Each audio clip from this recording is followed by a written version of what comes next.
pienāca Latvijai graujoša ziņa, kuru lielie mediji faktiski nepamanīja, nekā nepieminēja, tāpēc droši vien varbūt kāds lems arī nepievērs uzmanību, bet uzmanību vajag pievērst. Proti, Eiropas komisija gatavojas uzlikt 600 miljonu sodu Latvijai par konkurences padomes atklātajiem pārkāpumiem saistībā ar būvnieku karteļu lietu.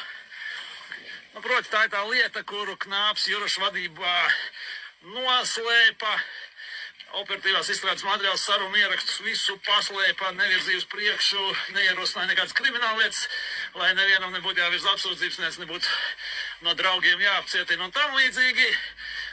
Knābā nomainījās vadība, bija jau pa vēlu kaut ko tālāk izmeklēt, vienīgais, ko var izdarīt, nodot konkurences padomē, tie uzliks sodus savus kompetences ietvaros saskaņā ar tādiem pārkāpumiem.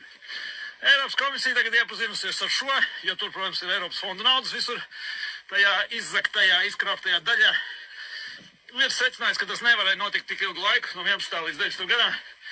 Nevienam valsts pusē nezinot, kas notiek. Protams, loģiski, kā tas iespējams, ja. Un Eiropas komisija lemj par sodu, tas varētu būt 600 miljoni, plus lieli ierobežojumi Eiropas fondu pieejā nākamajos periodos. Tā ir graujoša, totāli nozīmīga ziņa. 600 miljoni, tas ir daudz. 600 miljoni, tas ir, es nezinu, tā ir puse visa veselības aprūpes budžeta, neskaitot Covid naudas. Ja. Kaut kas tāds milzīga summa, nozīmīga summa. Un tas būs liels trieciens gan tautsaimniecībai, gan budžetam, gan valsts prestižam.